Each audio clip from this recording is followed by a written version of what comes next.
Hello and welcome. My name is Dr. Louise. I'm a philosophical counselor and coach, and today we're talking about nuance. Black and white.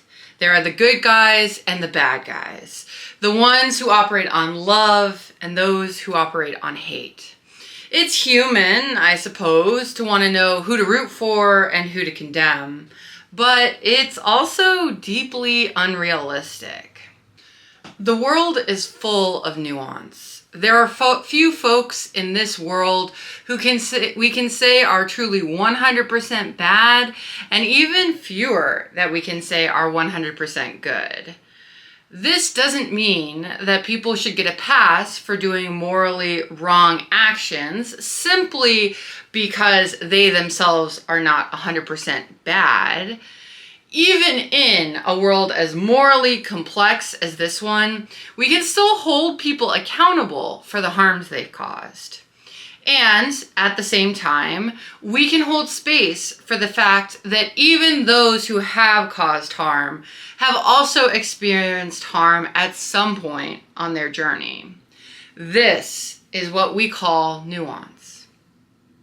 And oh my goodness, some people simply cannot tolerate nuance. They strive to rewrite these very human stories into something so simple, so black and white. They no longer seem human. One of the things that endeared me to philosophy is how it helps us connect with this nuance. Philosophy as a toolkit allows us to look at complicated issues from different perspectives. It helps us resist the temptation to slap a simple label on a nuanced situation. When looking at something like a philosopher does, you necessarily spend time with the situation. You examine it with fresh eyes and explore all the ways it may be different than your initial gut response led you to believe.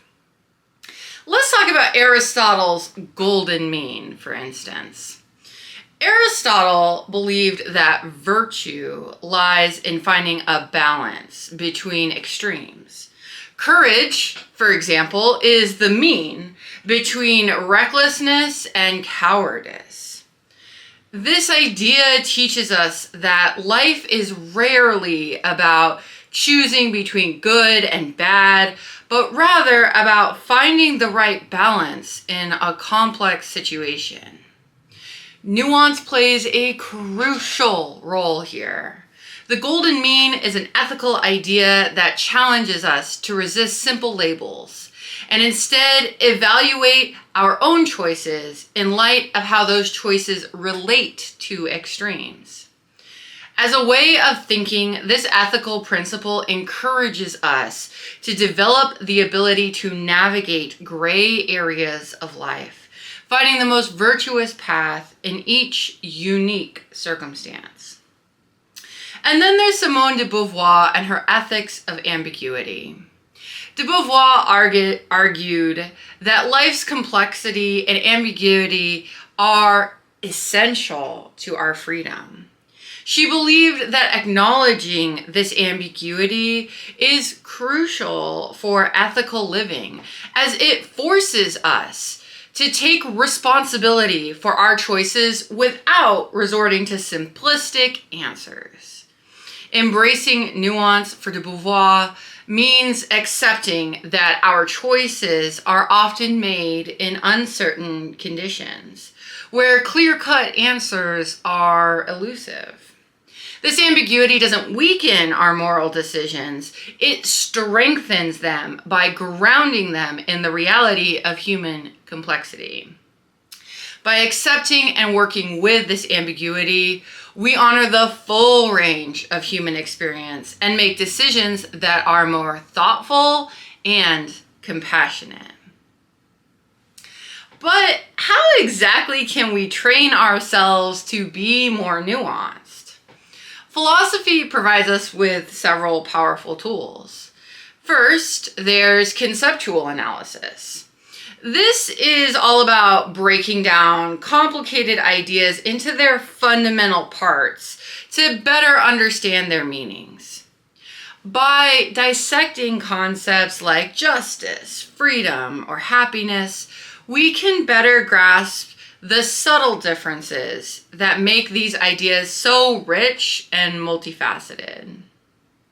Conceptual analysis demands from us a resistance to simplistic understandings of nuanced ideas and challenges us to think slowly and carefully about the meaning behind these terms.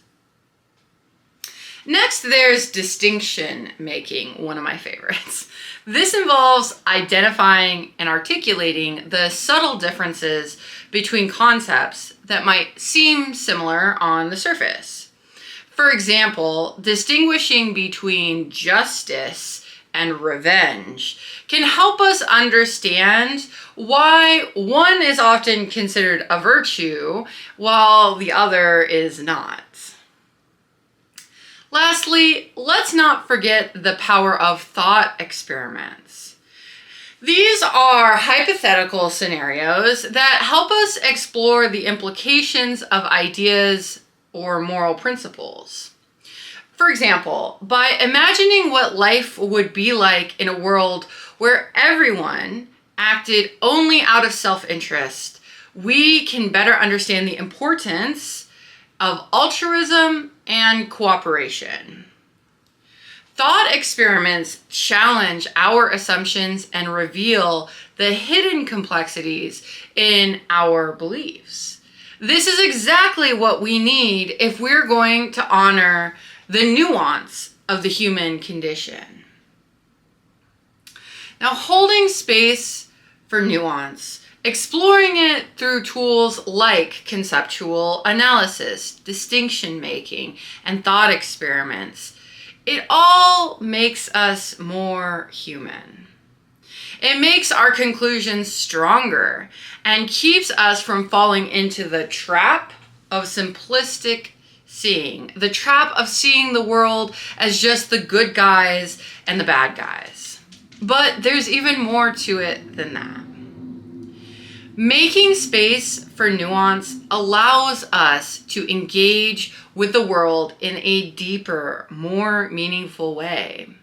When we embrace complexity, we open ourselves up to a richer understanding of others and ourselves.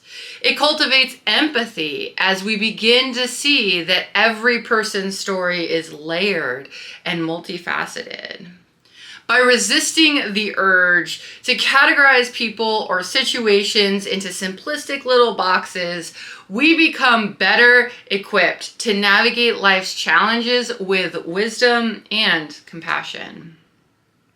Moreover, nuance enables us to find creative solutions to problems that might otherwise seem insurmountable. It encourages us to think critically and flexibly, to adapt our perspective as we gather more information and experience. This approach doesn't just make us better thinkers, it makes us better friends, partners, leaders, and community members. It enriches our lives by helping us connect with the full spectrum of human experience. So, my nuance lovers, I'm so glad that you're here. Let's continue exploring the richness of human experience together. Don't forget to like, subscribe, and hit the notification bell to stay updated on our next philosophical adventure. Bye-bye.